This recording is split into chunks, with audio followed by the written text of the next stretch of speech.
I'd like to introduce Edward Lewis, who will be presenting Measuring RPKI Deployments in the DNS.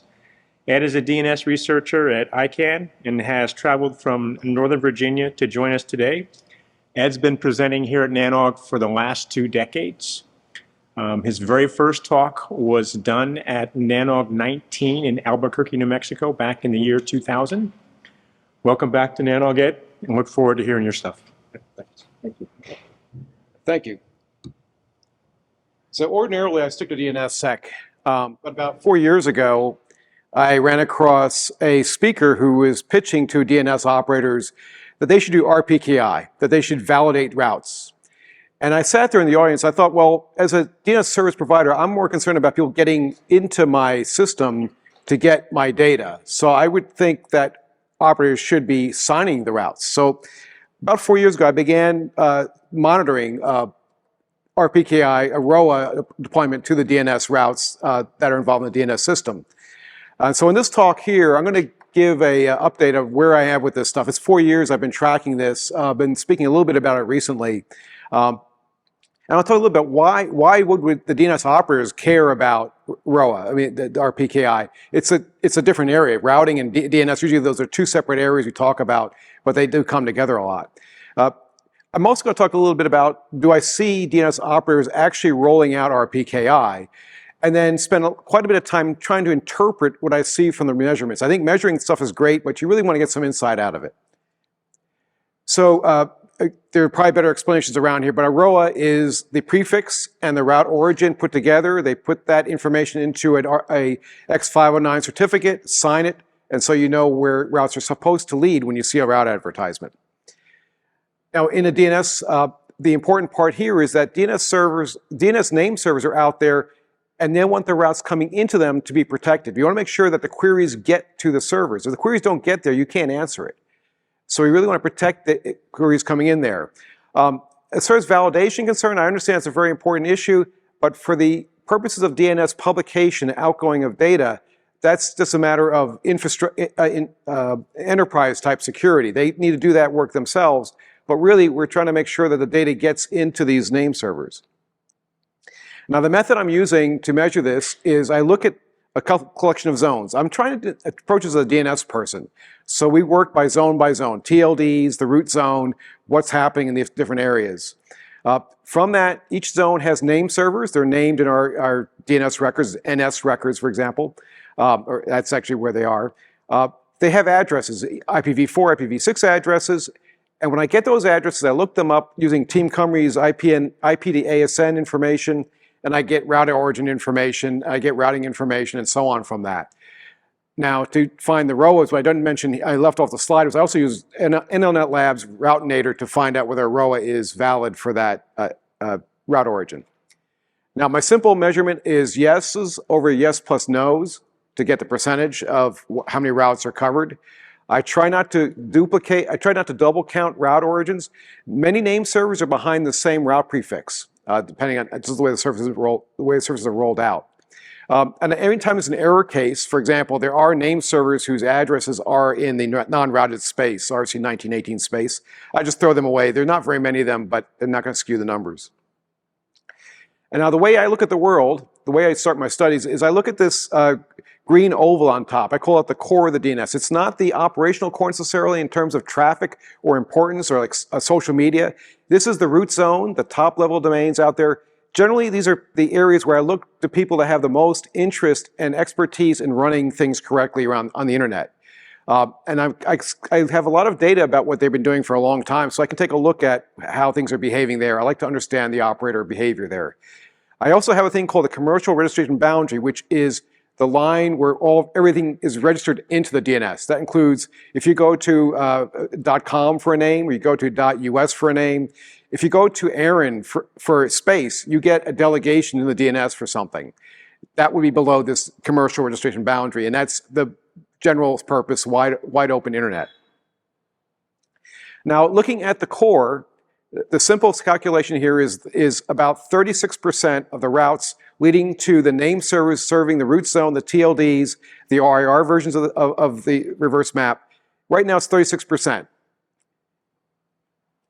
Now, this number really hasn't been changing. I'm showing only about a year and a half of my data here, of my tracking data. It goes back 4 years.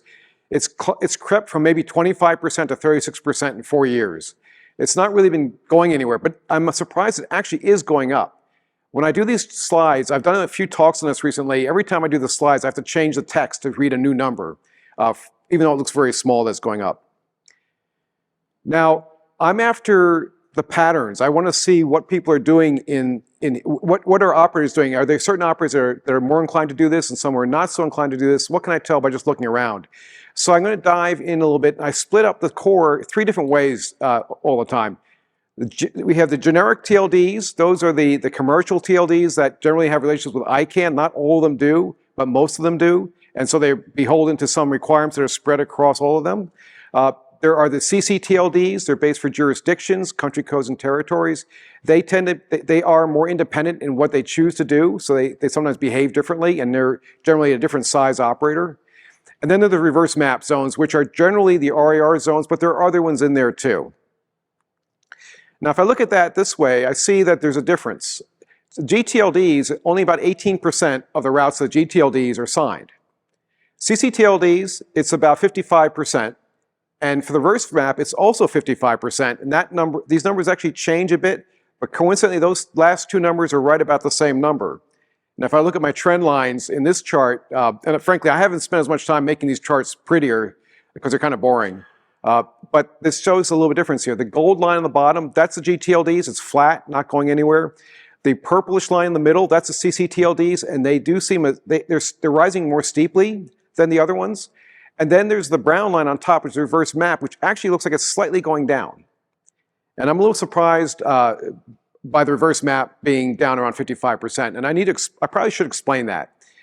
I said the RARs are involved here, and the RARs are pushing RPKI, and you would think that they would really have it all out there, eating their own dog food, making sure things are working correctly. And for the most part, they're up there. The reverse map zones here include some zones that are outside the RAR system. There's some multicast routes out there. There are some of the legacy space out there. There are people that run their own, like somenumber.internet.ARPA from way back when that haven't signed this. And that's all included in this mess here. Also, there is, in one case, of one name server for the RARs, which is outsourced to an organization which does not do RPKI. It's just one name server, but the way they route, they have lots of route origins. They put a route origin for each of the AS numbers out there they use. They do anycast. So it puts a lot of no's into the equation. It brings that number down. So it's actually, the RARs are actually pretty much all rolled in with RPKI. It's the other parts of the reverse map that are bringing that number down all the way to 55% because of the way things are counted. Now, looking at the commercial registration boundary, this is some work that I've done just more recently. And frankly, I'm a little skeptical of my own results here after seeing some of the other presentations about numbers. I started this test. I was given access to a ccTLD zone file, and I ran for some presentations in their region, and I found that they only had like 4% deployment, which is much lower than numbers we've seen in other places here. So I ran this for a couple of the gTLDs that I have full access to, and I came up with this. And the column on the right-hand side of the slide, you see the RPKI rate. That's a measurement of route origins that are signed divided by all the route origins involved here. And it's only about 4%. It's consistent with the ccTLD number I got. And there's about a dozen, I measured about a dozen of gTLDs, all about the same place, 2 to 4%, pretty low. I was really skeptical about that, and I've been thinking, listening to the last talk, I wonder why my numbers are so low here. And one thing to keep in mind, this is looking just at DNS name servers. Some DNS name server operators have been reluctant to do RPKI for reasons, and this maybe will take some more research to go in to find out why this number is this low. Now, I also have an interest in IDN, the Internationalized Domain Names area, and I took the 3 largest gTLD that are IDNs and found out that their RPKI rate, instead of being 4%, it's just around 2%, much lower. Now, this kind of stunned me in many ways. I kept trying to figure out how can I correlate this to make any sense, but are these numbers meaningful? It's hard to say when you do some of these measurements. Now, I'll go back to one of my correlations a little later on, but before I move on from RPKI results, the core of this is I'm really looking to see is there a pattern to deployment? Who's working on this? What do they want to do? And so, starting out with zones, I want to say, are zone operators more likely to be doing RPKI or not RPKI? So this chart here is a little hard to understand at first, but I look at zone operators, and if I look at the zone operators who have a full adoption of their routes protected by RPKI, there's about 98 of them. The number 98 is not really that significant. And there's 27 that haven't started at all. But there are 145 that are somewhere in between, where they have some are and some aren't. And that tells me, and if I tried plotting it out there, there's really no pattern, no distribution. It just looks like, obviously the zone operators aren't necessarily making the commitment to go or not go. Now, my next area to look at was the autonomous system numbers. For some reason, I was keying on that first. I noticed that I have 253 full adoption, 195 that haven't started, but only 38 in the middle. So obviously there's some movement to the sides here. But after some talking with other folks, I realized the IP address holders are really the ones who determine whether a row is made or not. That's the source of the ROA. About 300 are full adopted, 183 are not, and only 17 are in the middle. So obviously, the people who run the DNS system here on top and bottom of their stack, I'll have a stack coming up soon, there's different decision points in this, and so I need to look at different ways people are making decisions. Now, to sum up the basic measurements of the ROA, they're 36% at the core, 18% gTLDs, 55% and steady for the reverse map, reverse map, 55% for the ccTLDs with some growth there, and 4% or 2% below where there's ask your IDN. Now, at this point in my work, I'm just sitting there thinking, well, this is kind of low, and it's really not much to go on to really just draw a lot, because that's just low number. They seem low to me, but seeming low is a very subjective thing. So I'm trying to find some significance, and of course, the place I've done a lot of work with is DNSSEC. So I'm going to pull DNSSEC in here. And DNSSEC has 25 years of deployment. RPKI has I've been tracking for 4 years. I don't know exactly when it started. But for 25 years, DNSSEC has been trying to go out there, and it's trying to protect the DNS another way. And this is the stack I briefly mentioned of how I would layer a DNS operations, where on top I have the zone, I have the database that's up there. And as I go down there, I have to have servers running things, I have to have connectivity at the foundation of this stack. And DNSSEC is protecting DNS by looking at the top part of this stack here. It looks at the data in DNS. RPKI and ROA do protect the routing down below, and the two of them have to work together to protect the DNS all the way through. Now, there's similarities between these two technologies. They're both based on digital signatures. They use hierarchy for scale to make sure we fit the size of the internet out there. The administrator of the data, the owner of the data, is the one that produces the signature. They sign the data, and people who use this, they validate the data. They use the same verbs in the same areas. This is a little bit different, though. DNSSEC has been trying to deploy for a long time, a much longer time. The data is a little bit different what they cover. And the data structures, which probably only matter to me as a programmer, they're very different, but not to operations. The data is coming across. And the way key management is done is quite a bit different. And so we're still working on some of those aspects. Now, because I started correlating DNSSEC with RPKI, I decided to have this slide here where the top row shows measurements of DNSSEC in the TLDs. And the bottom row shows RPKI in the TLDs, the same measurements. On the left side, I have all TLDs, which I'm not going to mention right now. But I have the gTLDs, which are the generic, the ones that are tied to ICANN generally. And then I have ccTLDs on the right-hand side. And what's interesting in this is it shows that gTLDs have fully done DNSSEC. Every gTLD out there has DNSSEC running. There is an exception right now because of an event happening, but they're all been signed regularly for the longest time. ccTLDs are only about 2/3 signed in DNSSEC. It's been a little bit longer road to get them all to do it. However, in RPKI, I see the opposite. In RPKI, the gTLDs are only at 18%, and the ccTLDs are 55%. So it's not even a matter of like the gTLDs or ccTLDs are have any comparison in security. There's not even a pattern there. I don't see one side or the other being more advanced than the other. It's not that. Now, when I look at the gTLDs in the commercial registry and boundary area, how have they gone about deploying DNSSEC or RPKI? And the chart I had before, I've augmented it here with the DNSSEC information. I see that the RPKI is consistently about 4%, but DNSSEC rate it's spread a little bit between 0 and 10%. It's still paltry, very small number, except for the bottom one. The bottom one's a ringer. There's one TLD that requires DNSSEC for its delegations, and it's almost 100%. But you don't see much DNSSEC in this area either. Now, IDN is even more alarming. That when I threw in the DNSSEC numbers, the IDN TLDs, gTLDs rather, have almost no DNSSEC delegations. They're down to 0% when I rounded it with rounding error. This is just stunning to me that there is very low DNSSEC, but also the RPKI stuff correlates in this case. So maybe there's a trend here. Now, the commentary I have on this is that maybe I don't have enough data here. For IDNs, the hard part there was these are the largest pots of data I have, and they still are pretty small. So small perturbations there might bring numbers down quickly. But they're consistent with everything else I see about the security out there. Now zone admins, this is where I started with, seem to be much more into DNSSEC decisions than they are on the RPKI. One of the reasons I suspect that RPKI numbers are similar across the gTLDs is that a lot of times the back-end operators of a zone are the same no matter what TLD they're part of.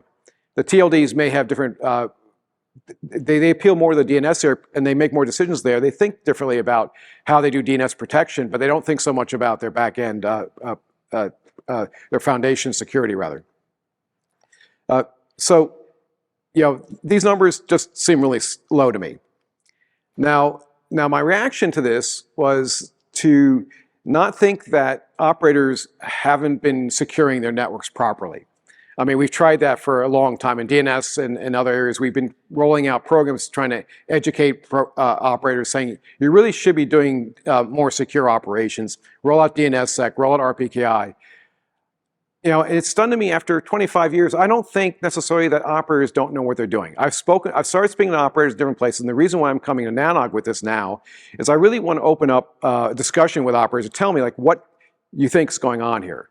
Now, I have a little bit of operational background, but I've always been a researcher, so it's not honestly an operator. But I'm beginning to see that there are things about the way these protocols are coming out that they need to be, they probably deserve some attention to see, we need to make them more operational friendly. It's not just one protocol that's not being deployed here, it's a spread out area where, what can we do to improve this? I think that we want to look at the protocols and say they're too complex. They leave out things like mean time to repair. It's hard to fix these problems out there. So what I've been trying to do is trying to get comments from operator communities, and I've been getting them in some places I've spoken already. What is the frustration point? What's wrong with these protocols? I don't think it's necessarily that. Now I've learned operators, the whole field of operations, it's a pretty developed area. It's a lot of work there. It's not that operators aren't aware of what comes out of the IETF or comes out of protocol development. It's just that what's coming out there is not deployable. It looks like it. These numbers are pretty low out there.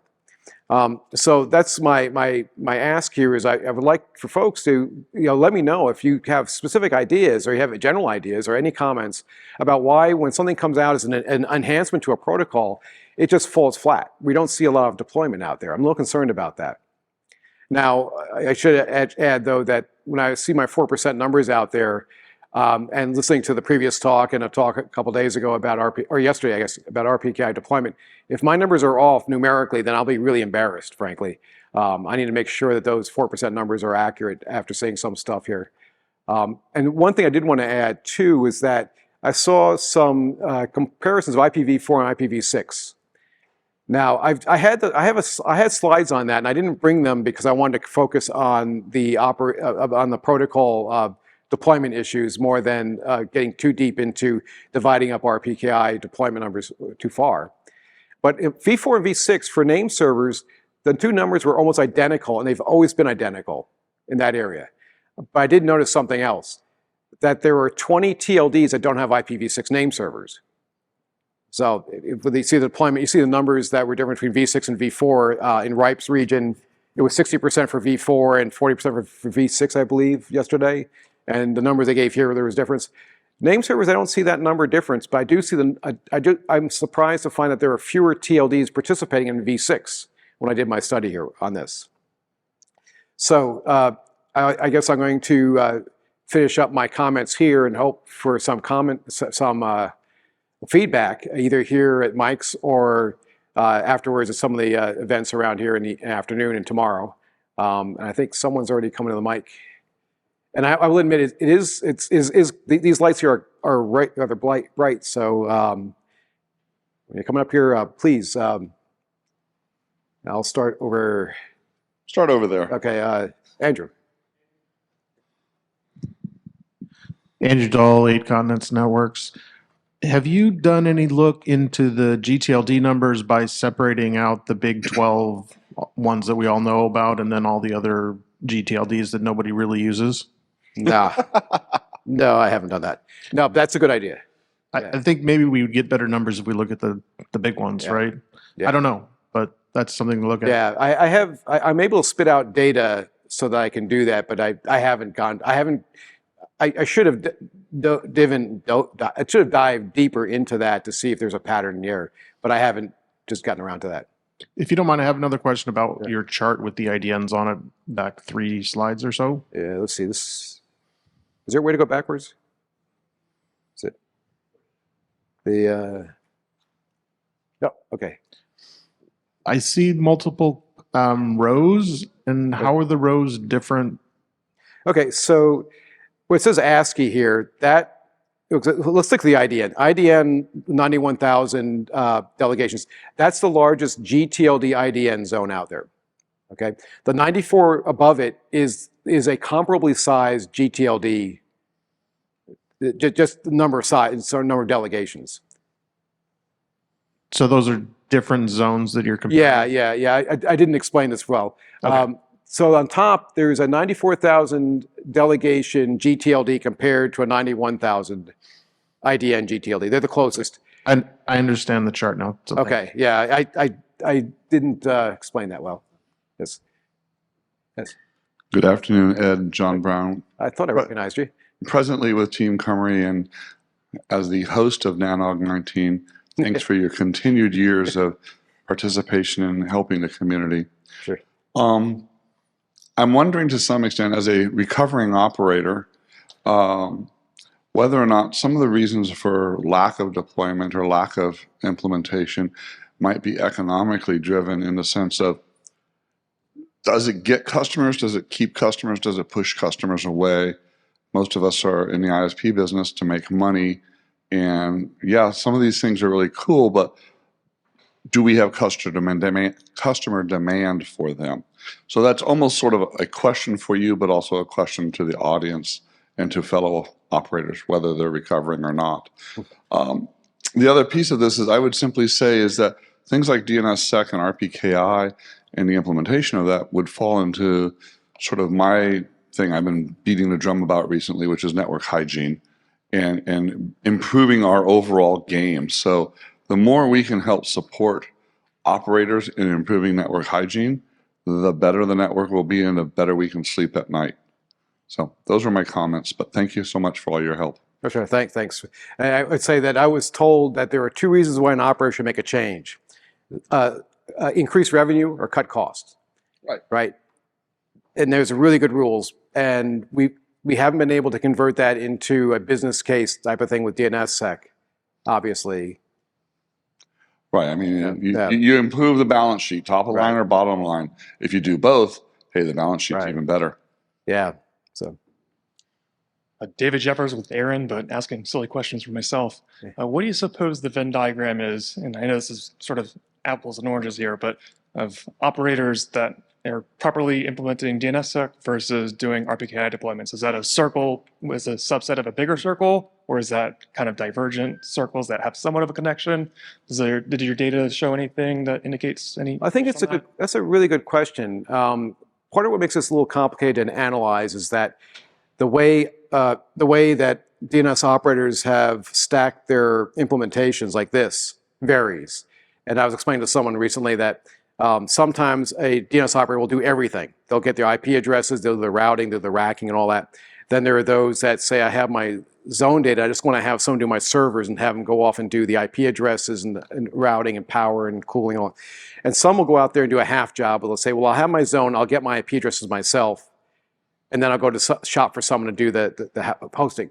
There are so many ways that a DNS operator approaches building their service that it would be interesting, because I do notice that the trends here show me that there are those who decide what to do at the DNS level one way, and there are people who work on the lower layer of the stack work a different way. In fact, I asked someone at a major platform who was deep into DNS. He was telling me how they plan to roll out DNSSEC in a little while. So what about RPKI? I said, oh, that's someone completely different. And so this is getting into how we combine services. So it will be interesting to see if different operators will be known for, maybe the routing folks are more eager to do this, and the DNS people are less reluctant. And in some cases, I should point out too that I ran into an operator who has done DNSSEC, and he said in his case here, he really wanted to do it before he got permission by his upper level agency to go. So there are all sorts of different interactions that go in here that block this up here. And so we need to find, it'd be good to know what are the patterns. I'm not so much into deciding whether an operator is good or evil in the way they approach this, but understanding what would make it easier for them to go deploy. It's not even deployment is what I'm after. I want hygiene. The network hygiene is what we're after. We want to do the right thing. We want to have security and all this. What does it take to get there? Do we have to fix the protocols in some sense? I mean, should we re-wax some of the protocol definitions to make them easier? That's one angle I'm starting to work on now. So yeah, it would be good to identify. The reason why I like to identify the patterns is so I can go out and ask people, right? It's not to ever rate, grade, name and shame and all that. But that's the purpose. It's like, if I know someone is like this, I will go ask them the questions. I have, with at least one provider a couple of years ago, I had a really in-depth talk because we knew what was going on there, and it's pretty obvious. And then I have to go into other ones too. I like to get some more information from folks who have really good stories. And this is the way to justify the need for other changes coming out there. So, Thanks. so thanks for the question.